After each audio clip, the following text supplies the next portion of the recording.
Sutra teratai yang menakjubkan. Bab 7 Perumpamaan Kota Gaib. Mengumpulkan semua Sarawaka untuk membabarkan kendaraan tunggal. Simpasiang Sutra Teratai episode 1101. Dengan niat penuh kasih sayang, memikirkan para makhluk layaknya terhadap sanak saudara atau orang yang paling dikasihi. Dengan hati penuh belas kasih bersumbangsi, tanpa keluhan dan tanpa penyesalan atas kesalahan. Melihat para makhluk berada dalam kondisi tentram dan sukacita, sepenuh hati, gembira tak tergambarkan dengan kata-kata. Welas asih Buddha memikirkan para makhluk layaknya terhadap sanak saudara atau orang yang paling dikasihi. Tidak ada satu makhluk pun yang tidak beliau kasihi. Setiap makhluk adalah yang paling dikasihi. Jika kita berpikir seperti ini, semua makhluk juga harus menaruh hormat terbesar kepada Buddha. Bagaikan seorang guru dan seorang ayah, Buddha memperlakukan muridnya sebagaimana beliau sebagai seorang guru dan seorang ayah memandang para makhluk di dunia. Sejak kalpa, sebanyak butiran debu, mengalami lahir dan mati yang tanpa terhitung. Beliau telah memperlakukan semua makhluk di dunia secara setara. Semua dengan cara yang sama, dengan niat penuh kasih sayang, memikirkan para makhluk layaknya terhadap sanak saudara atau orang yang paling dikasihi. Tidak ada seorang pun yang akan beliau tinggalkan, maka disebut sebagai guru pembimbing dari 3 kelompok alam, ayah penuh kasih sayang dari 4 jenis kelahiran. Ini adalah kasih sayang Buddha, berharap semua makhluk dapat menciptakan berkah dan mendapatkan berkah. Ini adalah cinta kasih. Dengan hati penuh belas kasih bersumbangsi, tanpa keluhan dan tanpa penyesalan atas kesalahan, ini adalah hati belas kasih Buddha. Mengasihani insan lain bagai terhadap diri sendiri. Ketika orang terluka, kita merasakan sakitnya. Ketika orang lain menderita, kita merasakan kepedihannya. Bagaikan perlakuan ibu terhadap anaknya. Jika anak sedih, atau anak dalam kesakitan, sebagai orang tua, hati akan merasa, saya bersedia menanggung penderitaan anak saya. Setiap hati orang tua selalu bersedia mengorbankan segalanya untuk anak, tanpa ada penyesalan. Ini adalah maha cinta kasih tanpa penyesalan, maha belas kasih tanpa keluhan, hati tanpa keluhan, kerisauan dan penyesalan. Ini dinamakan hati maha welas asih. Begitu juga dengan hati Sang Buddha, demi semua makhluk bersumbangsi, terus-menerus datang dan pergi. Tidak pernah menyerah sejak kalpa sebanyak butiran debu, tidak pernah meninggalkan para makhluk dalam satu kehidupan pun. Dari kehidupan ke kehidupan sudah demikian.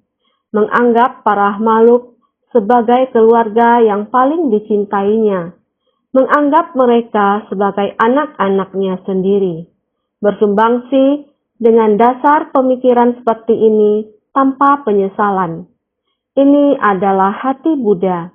Hati Buddha melihat semua makhluk dalam keadaan damai, stabil dan bahagia, melihat para makhluk tentram, melihat para makhluk hidup bahagia, tiada kerisauan, tiada penderitaan, telah mencapai kedamaian dan stabilitas. Inilah yang membuat Buddha sangat bersukacita. Kebahagiaan yang dirasakan dalam hati tidak dapat diungkapkan dengan kata-kata, tidak mampu menggambarkan sukacitanya. Para makhluk menikmati kedamaian, para makhluk berada dalam ketentraman. Makhluk hidup terbebaskan dari penderitaan. Ini adalah hal yang paling sukacita bagi Buddha. Jadi, kita harus tahu bahwa hati Buddha adalah bersumbangsi demi semua makhluk. Orang tua kita dengan kita adalah untuk satu kehidupan ini. Dalam kehidupan kita saat ini, sepasang orang tua ini melahirkan kita, namun waktu sangat singkat. Mendidik kita, membesarkan kita sangat cepat akan meninggalkan orang tua kita. Masing-masing membangun keluarga sendiri. Hidup ini singkat dan sementara. Tidak peduli betapa baiknya seorang anak, betapa berbaktinya seorang anak, di sisi orang tua, waktunya terbatas. Hati orang tua terhadap anak terkadang jika anak nakal, jika anak tidak mau mendengar kata-kata orang tua, ada juga orang tua yang menyerah, tidak menginginkan anak ini. Hal demikian juga ada di dunia. Namun Buddha sangat jelas, dari kehidupan ke kehidupan, beliau selalu mengikuti para makhluk. Demikian datang dan pergi, untuk masa kalpa sebanyak butiran debu, selalu memandang para makhluk sebagai orang yang paling dekat dan paling dicintai. Bersedia bersumbangsi demi para makhluk, tidak ada penyesalan. Waktu yang tiada habis hanya memiliki satu tujuan utama. Para makhluk dapat terselamatkan. Para makhluk dapat meresap dharma ke dalam batin. Para makhluk dapat terbebas dari 3 kelompok alam, melenyapkan kegelapan batin yang sebanyak butiran debu dan pasir, melenyapkan noda batin secara tuntas, dharma sejati yang damai dan stabil, berdiam dalam dharma sejati yang damai dan stabil, ini baru bisa membuat Buddha tenang. Buddha berdiam dalam hati yang damai dan sukacita. Inilah hati Buddha. Buddha dari kehidupan ke kehidupan datang ke dunia melalui dharma sejati. Tata Gata mengajarkan kita untuk tidak meninggalkan dharma ini. Apa yang diajarkan kepada kita adalah dengan berdana. Berdana akan mendatangkan kekayaan besar. Ini adalah welas asih. Berharap para makhluk bisa menciptakan berkah di dunia. Tata Gata mengatakan bahwa berdana, dana paramita akan mendatangkan kekayaan besar. Menegakkan sila atau sila paramita bagaikan mutiara berkilau yang murni. Bersabar, santi paramita akan dijauhkan dari segala kebencian. Upaya bersemangat, wirya paramita akan dikaruniai dengan segala pahala kebajikan. Melatih konsentrasi secara mendalam, dhyana paramita dapat meredakan segala pikiran kacau. Melatih kebijaksanaan, prajna paramita dapat melepaskan segala kerisauan batin. Beraneka ragam pengajaran terhadap para makhluk ini, semuanya demi memungkinkan para makhluk terlepas dari noda penderitaan, memperoleh segala kebahagiaan dharma, dan membuat batin maha leluasa. Apabila semua orang di dunia menciptakan berkah, apabila orang di dunia ini mendapatkan berkah, bukankah dunia yang demikian adalah dunia yang penuh berkah? Tetapi bagaimana cara menciptakan berkah? Apakah semua orang masih ingat? Raja Dewa Brahma adalah mempraktikkan kebajikan tertinggi. Kebajikan ini melebihi kebajikan yang diciptakan oleh manusia di dunia. Kebajikan adalah berkah. Berkah adalah kekayaan. Kekayaan adalah sebab dari menciptakan kebajikan dan berkah. Lalu pencapaiannya adalah kejayaan. Inilah jalinan jodoh. Sebagaimana adanya sebab, sebagaimana adanya akibat. Apabila berkah adalah sebab, maka kekayaan adalah akibat. Inilah kebajikan. Oleh karena itu, pelatihan diri Raja Dewa Brahma adalah ke atas melatih kebajikan. Yang mereka dapat sekarang adalah kekayaan murni di dunia Brahma. Para Raja Dewa Brahma juga sudah mendengarkan Buddha Dharma. Jadi mereka tahu, mengerti harus menciptakan berkah dan melakukan kebajikan. sehingga disebut ke atas melatih kebajikan. Tidak hanya ke atas melatih kebajikan, Buddha sering menghimbau untuk menjalankan sila. Harus menjalankan sila. Apabila semua orang dapat menjalankan sila, mereka akan murni seperti sebuah mutiara yang bersinar. Murni seperti sebuah mutiara yang bersinar, di saat bersumbangsi di tengah masyarakat, akan tetap murni, melakukan kebajikan dan menciptakan berkah, dan tidak tercemar oleh noda batin dunia. Bagaikan sebutir mutiara, walaupun tertimbun di antara kotoran, apabila kamu mengambil atau memungutnya, dia masih tetap bersih dan murni. Apabila kamu membersihkannya dengan air, mutiara ini akan kembali ke warna sebenarnya. Masih akan memancarkan kilauannya, juga mengajarkan tentang kesabaran. Bukan hanya mengajarkan kita untuk menjaga sila seperti mutiara murni, tetapi juga mengajarkan bersabar, santi paramita, akan dijauhkan dari segala kebencian. Mengajarkan kita untuk memahami kesabaran, untuk dapat menyingkirkan sifat asura kita. Asura selalu salah paham dengan pendapat orang, menjadi marah dan tidak bisa mengontrol diri. Orang mungkin mengatakan sesuatu yang tidak buruk, tetapi dia menjadi demikian salah paham dengan orang, dan menjadi marah dan benci. Para makhluk saling menciptakan karma satu sama lainnya. Semua berawal dari sebersih pemikiran kebencian. Jika kita ingin hidup damai sebagai manusia, hanyalah dengan kesabaran. Hubungan antar manusia harus harmonis dan bersabar. Inilah yang diajarkan Sang Buddha, bagaimana kita hidup di dunia, bisa mendapatkan kehidupan yang damai. Mengajarkan kita harus bersikap toleran, harus bersabar. Dengan sendirinya kita dapat secara bertahap menghilangkan noda batin dan kemarahan. Buddha mengajarkan kita harus giat. Setiap hari bilang harus giat bersemangat. Hari terus berlalu dan usia terus berkurang. Begitulah dunia ini. Di dalam waktu, ruang, dan hubungan antar sesama, ini semua tidaklah lain adalah dalam waktu. Bagaimana untuk berhasil? Berhasil dalam hal menciptakan berkah antar sesama, saling berbuat kebajikan. Ini adalah waktu juga yang membuat berhasil. Berhasil di ruang manapun juga. Jadi kita harus giat bersemangat. Giat bersemangat, maka akan mengumpulkan pahala. Dengan semangat, pasti akan mengumpulkan pahala dengan cukup. Segala kebajikan, karma berkah, semuanya didapatkan dari giat bersemangat. Jika hanya berpikir, saya ingin menciptakan kebajikan, saya ingin menciptakan keberkahan, tetapi kamu tidak ingin pergi melakukannya, tidak ingin pergi bersumbangsi, bagaimana bisa mendapatkannya? Maka kita harus giat bersemangat. Jauh lebih tekun mempraktikkannya dalam tindakan nyata. Di mana ada bencana, di mana ada kesulitan, kita pastinya akan menjadi seorang guru yang tidak diundang. Akan melakukannya sendiri dengan sukacita.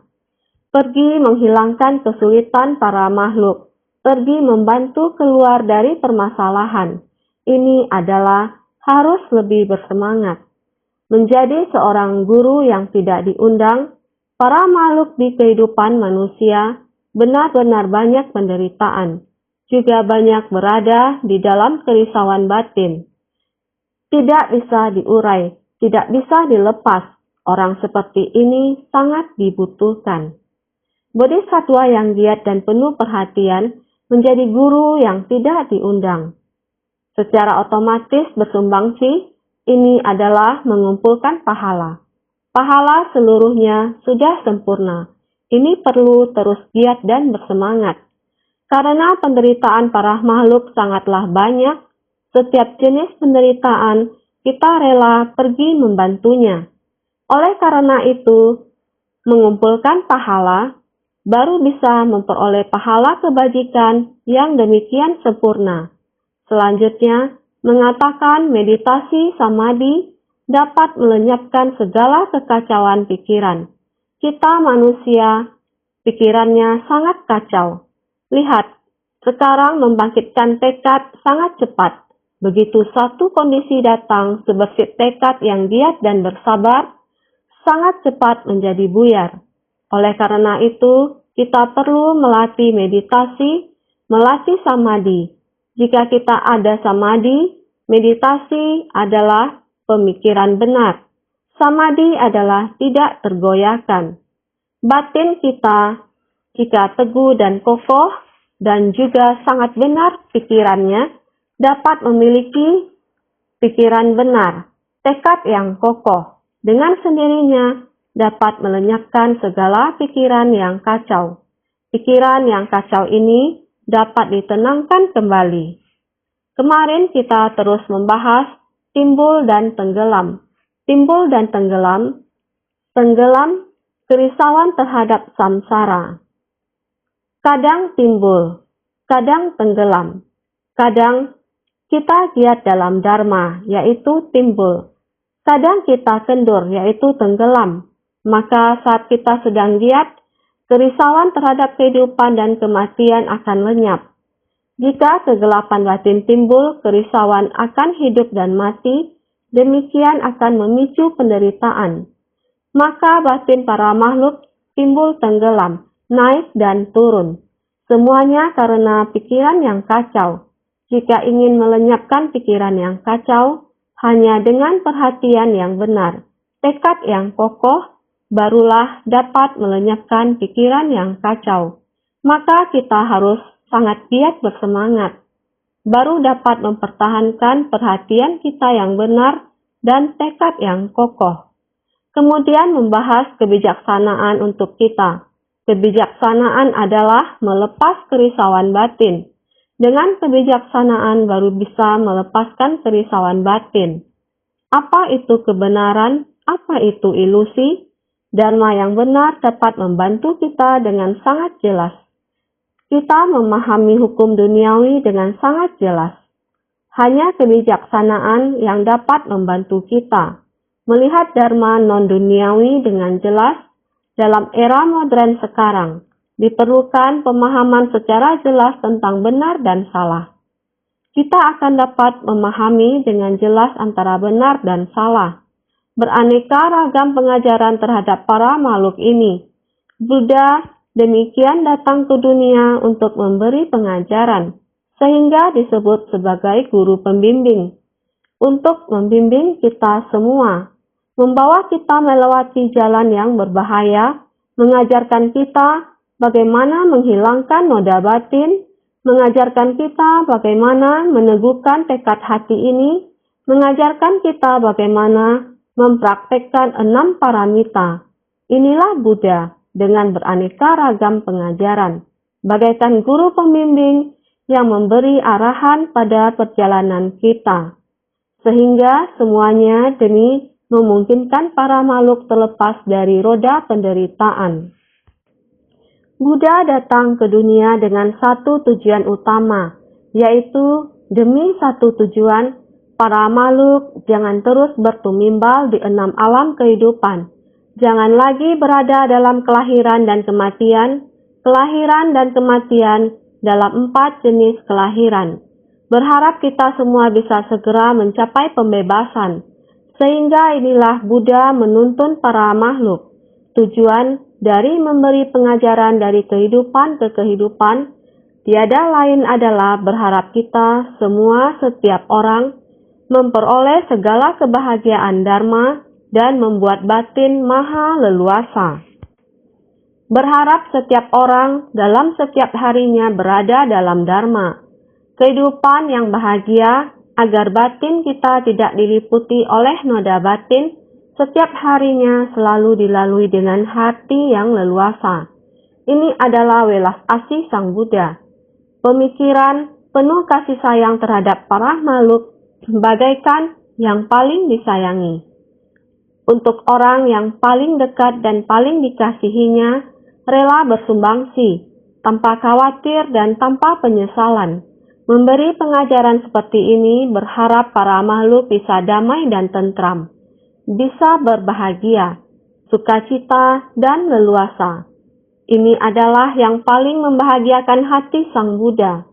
Saudara sekalian, Sang Buddha sepenuh hati mengajari kita tidak terlepas dari 4 kebenaran mulia, 12 nidana, 6 paramita, dan puluhan ribu praktiknya.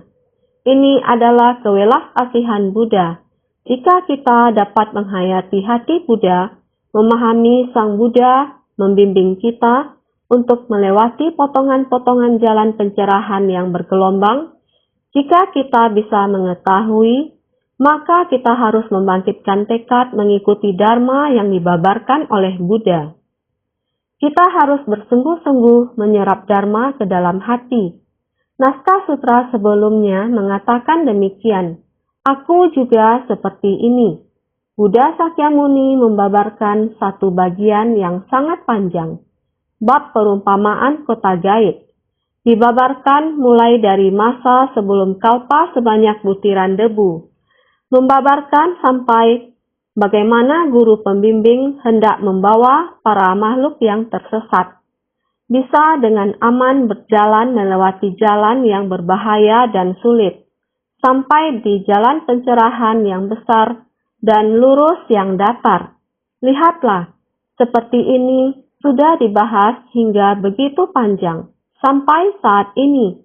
Sang Buddha mengatakan, aku juga seperti ini sebagai guru pembimbing dari semuanya, melihat semua pencari jalan pencerahan di tengah perjalanan menjadi letih dan malas, tidak mampu terbebaskan dari samsara, segala jalan berbahaya dari kerisauan. Sutra Teratai Bab 7, Bab Perumpamaan Kota Gaib. Sang Buddha membabarkan secara transparan, demikianlah aku, seperti guru pembimbing Anda sekalian.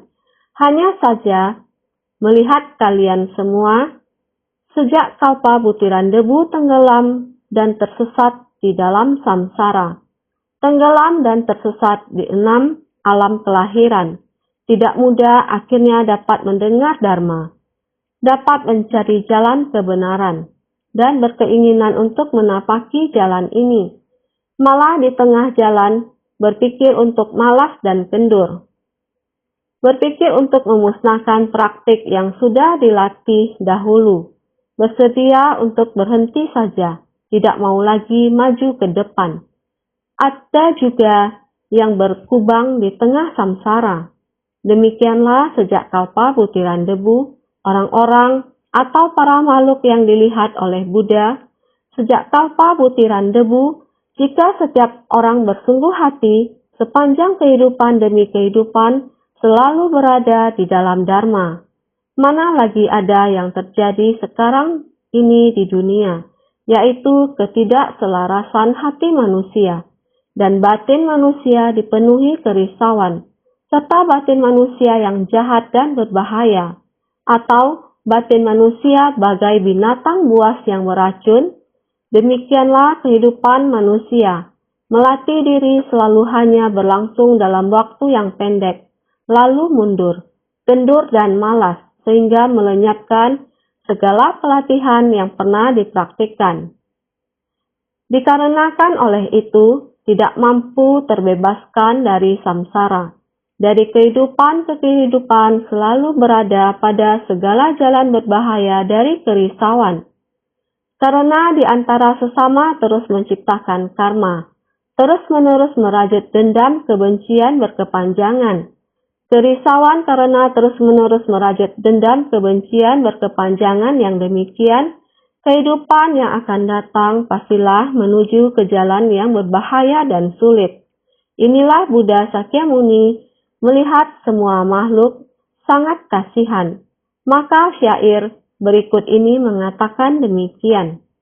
Dari itu, aku menggunakan kekuatan dari metode terampil, membabarkan nirwana guna memberikan istirahat pada mereka. Berkata kalau penderitaan dari engkau sekalian telah dilenyapkan, Apa yang seharusnya diperbuat, semuanya telah pun diperbuat. Karena tahu mereka telah mencapai nirwana, semuanya memperoleh kesucian arhat. Aku lalu mengumpulkan seluruh pesamuan agung untuk membabarkan dharma sejati. Sutra Teratai bab 7, bab perumpamaan kota gaib. Ini artinya semua orang telah memiliki sebab dan kondisi. Meskipun mereka berada di jalan berbahaya dalam samsara, namun sekarang telah dibimbing oleh Sang Buddha yang tiada henti mengikuti para makhluk. Yang membimbing mereka dengan cara ini, ada orang yang telah menerima dharma, menerimanya dan melatih diri. Kapasitas mereka yang kecil, sedang, dan besar juga dengan perlahan telah berkembang. Karena ini, Sang Buddha menggunakan metode untuk menyelamatkan mereka.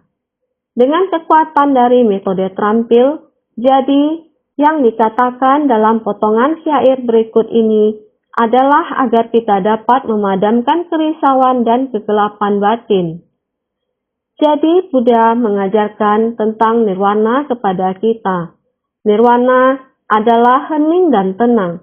Samsara, bila kita ingin memutus samsara, kita harus mencapai kondisi yang hening dan tenang. Mari saya akan mengajarkan kepada kamu tentang 4 kebenaran mulia.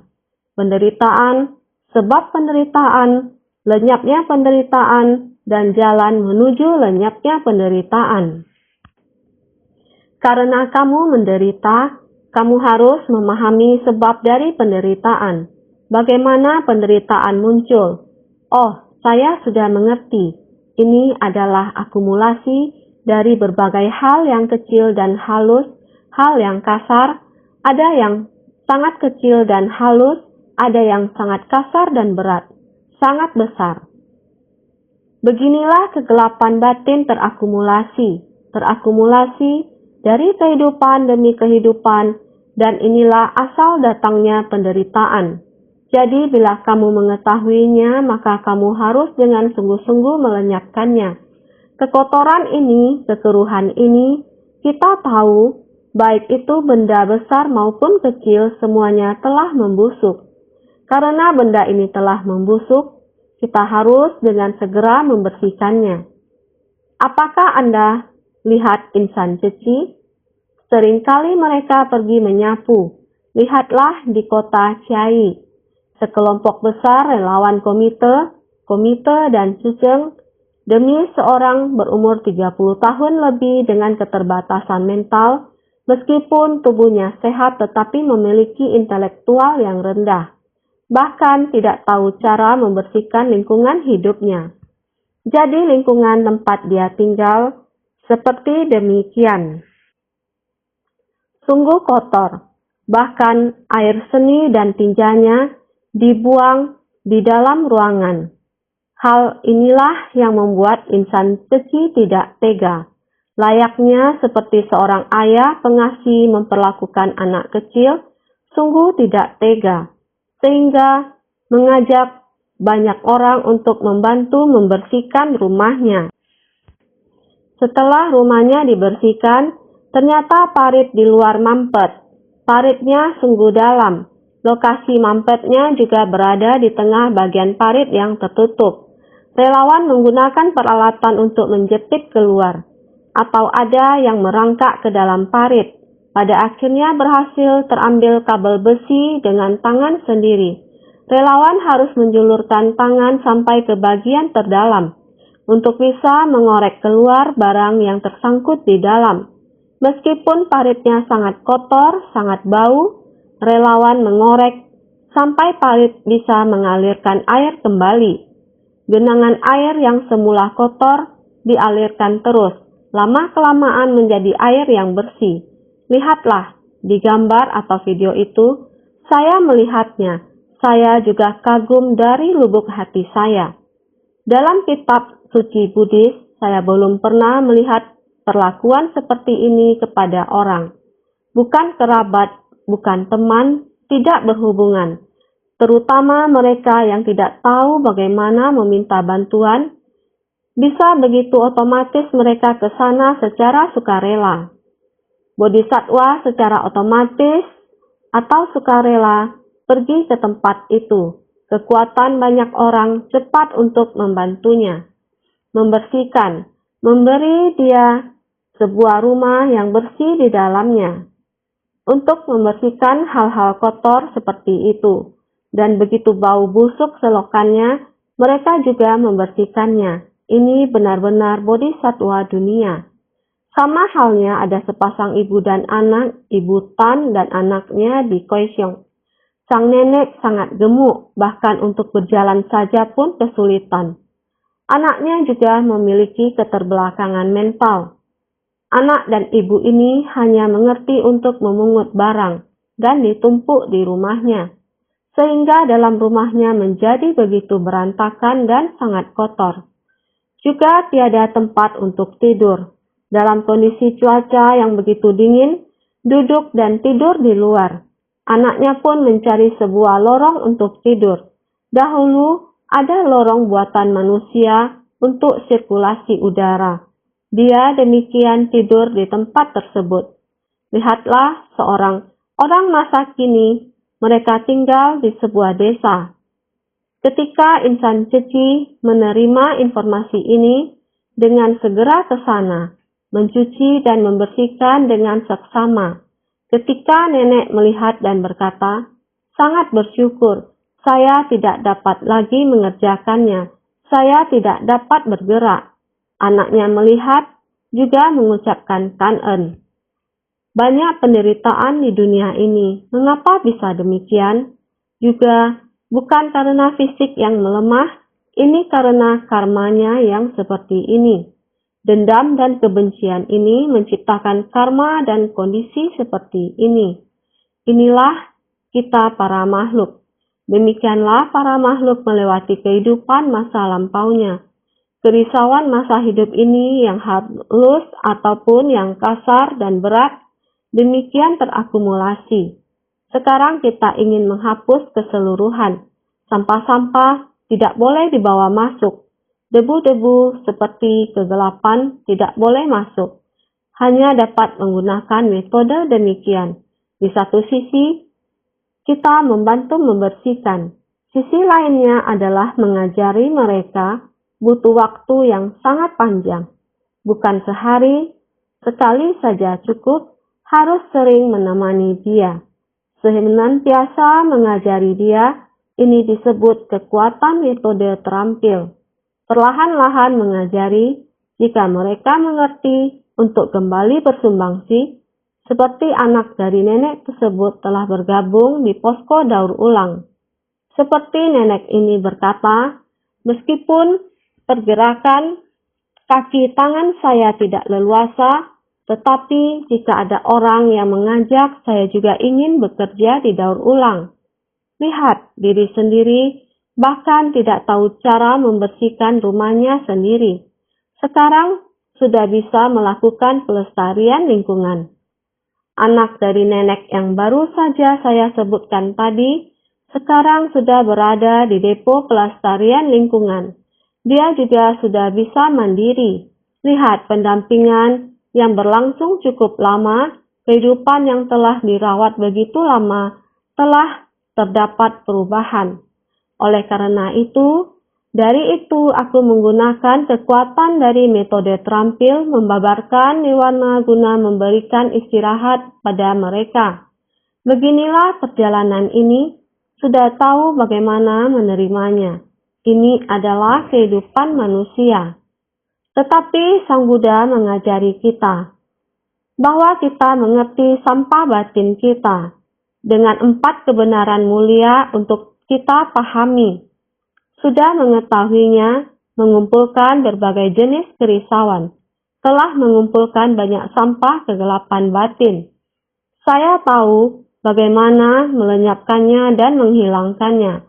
Selanjutnya, saya akan menggunakan metode jalan kebenaran. Saya akan segera berjalan menuju ke jalan agung yang megah ini. Maka harus mengetahui 12 nidana. Dari mana datang, lahir dari mana, Bagaimana meninggal? Sudah mengerti ini adalah perhentian selanjutnya. Apakah akan berhenti begitu saja? Barang-barang berat sudah dibersihkan, walaupun tidak akan membawa masuk barang-barang kotor, akan tetapi kegelapan batin sebanyak butiran debu. Jika Anda tidak sering membersihkannya, Anda tidak sering tekun untuk bersumbangsi, Anda tidak mencegah hal-hal ini, bagaimana kotoran dan butiran debu yang halus bisa masuk lagi? Anda tidak memiliki kemampuan untuk memahaminya. Oleh karena itu, Sang Buddha demi kita lagi menjelmakan sebuah kota yaitu Satparamita.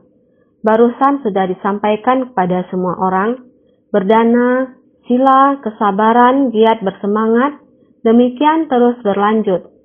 Berbagai metode, inilah yang Buddha ingin kita pahami.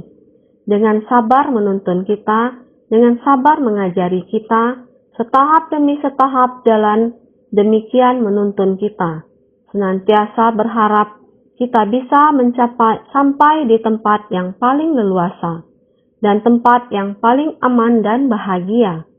Maka membabarkan nirwana guna memberikan istirahat pada mereka. Berkata kalau penderitaan dari engkau sekalian telah dilenyapkan. Penderitaan sudah dilenyapkan. Terutama mereka juga telah memahami 12 nidana. Tahu karena semuanya telah pun diperbuat.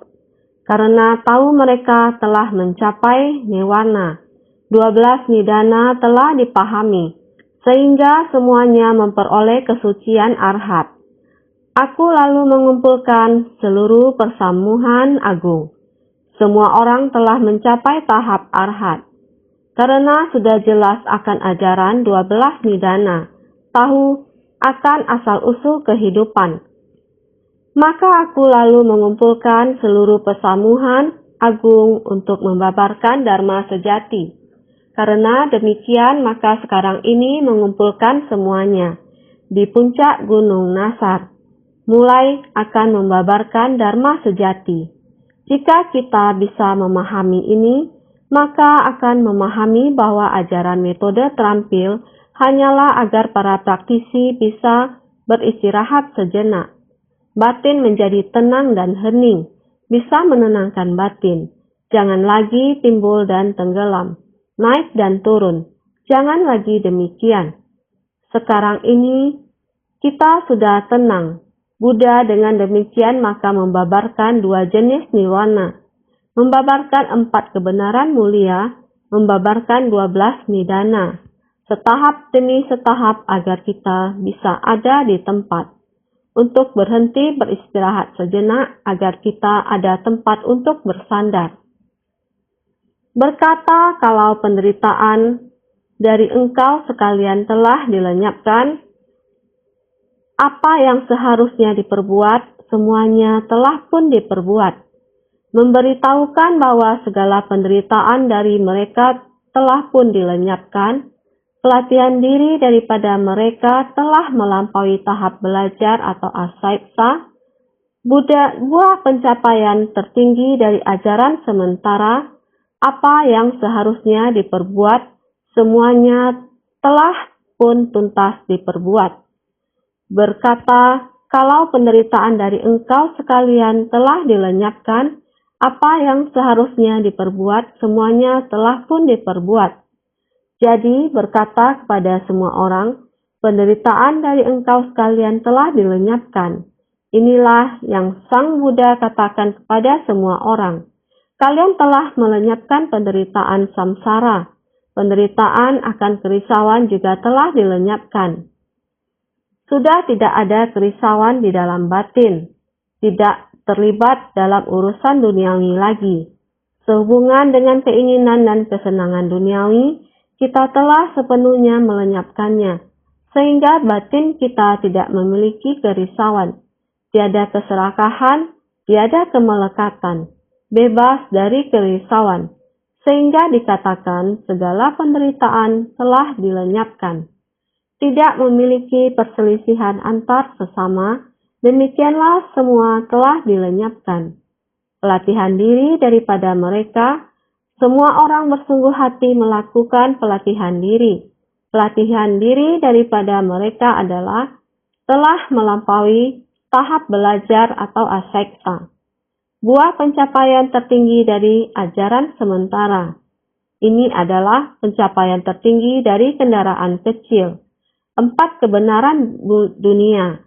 Kalian juga telah memahami ajaran 12 nidana. Kalian juga telah memahami ajaran Waipulia. Kalian juga jelas dan telah mulai memasuki ajaran Prajna, di mana semuanya adalah kosong. Telah memahami segala sesuatu yang dilihat, semua orang, permasalahan, dan benda di dunia ini. Semua adalah kosong, ilusi, dan tidak kekal. Telah memahami, jadi ini adalah melampaui tahap belajar. Telah memahami semua hal ini yang mesti dibabarkan, istilah yang mesti didengar juga telah didengarkan, juga telah mengetahui ajaran yang mesti dipahami.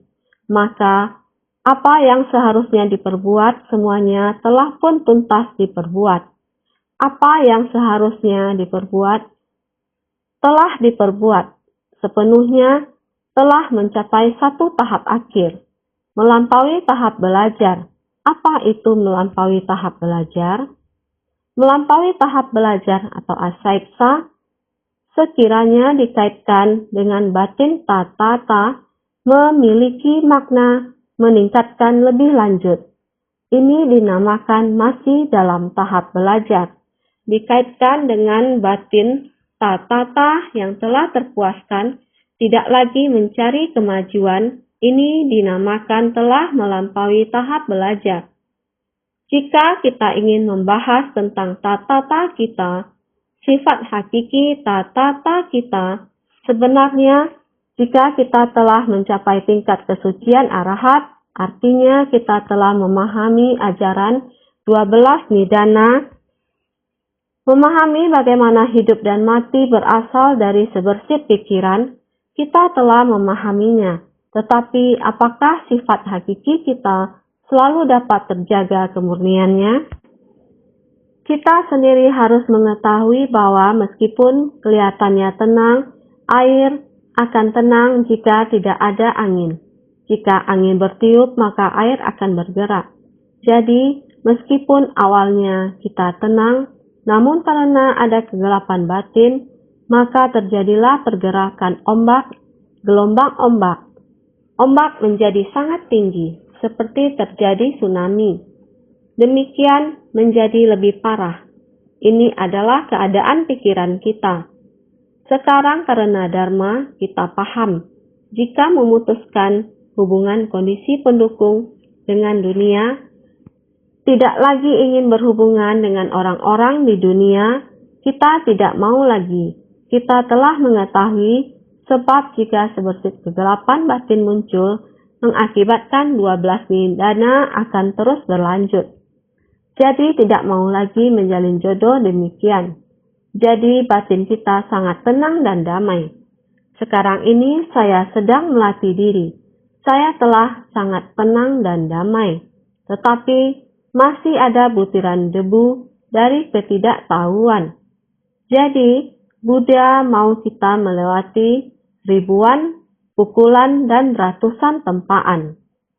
Banyak kerja keras dan penyempurnaan untuk terus memasuki tungku, untuk terus-menerus dipanaskan hingga panas dan merah, kemudian dipalu, lalu dipanaskan dan dipalu lagi.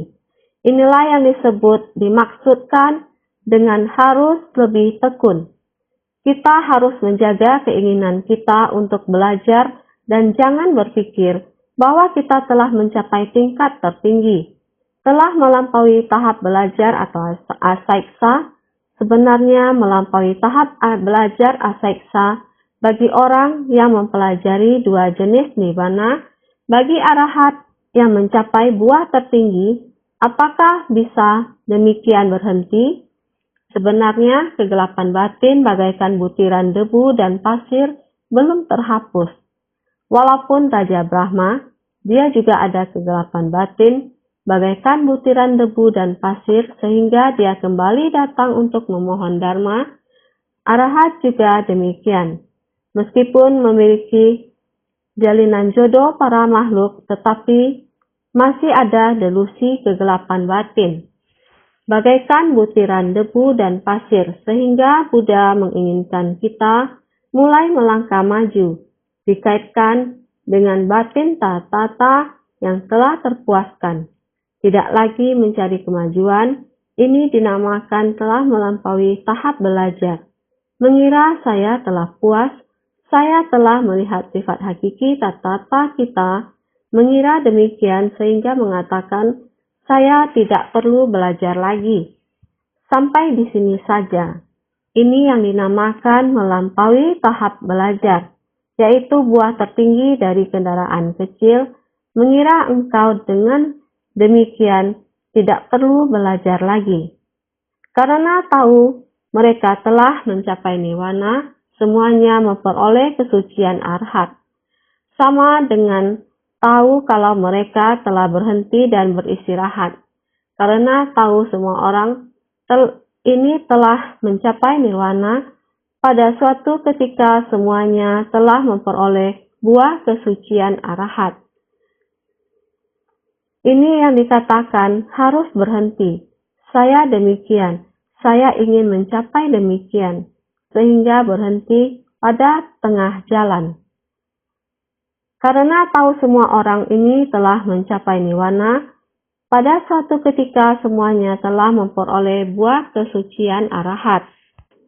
Mengetahui orang-orang ini telah mencapai buah arahat, telah mendapatkan buah tertinggi, semua orang mengira demikian, saya telah benar. Maka saya akan berhenti. Inilah yang disebut berhenti. Semua orang muncul niat bermalasan. Saya memang demikian sehingga berhenti saja. Ini telah mencapai nirwana. Pada suatu ketika semuanya telah memperoleh buah kesucian arahat. Hanya sekejap, kemudian aku lalu mengumpulkan seluruh persamuan agung untuk membabarkan dharma sejati. Sama dengan melenyapkan jelmaan agar bisa tiba ke tempat mestika. Dalam persamuhan sutra teratai, mengumpulkan semua srawaka untuk membabarkan dharma sejati dari kendaraan tunggal. Inilah yang ingin disampaikan kepada kita. Melenyapkan jelmaan agar bisa tiba di tempat mustika. Mulai berhenti, semua orang mengurangi dan menghapus kerisauan masa lampau. Tetapi berhenti di sini. Ini tidak benar. Mulai mengatakan kepada kita memutar arah tujuan. Ini adalah melenyapkan. Melenyapkan dulunya melekat pada dharma. Dia mengira demikian telah mencapai. Dia mengira demikian tidak benar. Buddha dalam persamuhan sutra teratai mengumpulkan semua srawaka untuk membabarkan jalan sejati dari kendaraan tunggal. Bukan hanya demikian, sebenarnya masih harus melangkah maju menuju suatu tempat. Ini pada persamuan dana. Telah mengatakan kepada semua orang, kita harus memasuki jalan sejati dari kendaraan tunggal, sehingga mencapai pratna, memutar arah dan memasuki persamuan sutra teratai, sehingga bagian sutra ini kita harus sangat jelas. Karena pada bab perumpamaan kota gaib telah perlahan-lahan akan berakhir. Bab perumpamaan kota gaib sehingga kesungguhan hati Buddha pada masa lampau, pada waktu yang lama, perlu kesungguhan hati kita untuk memahami, sehingga harus senantiasa lebih bersungguh hati.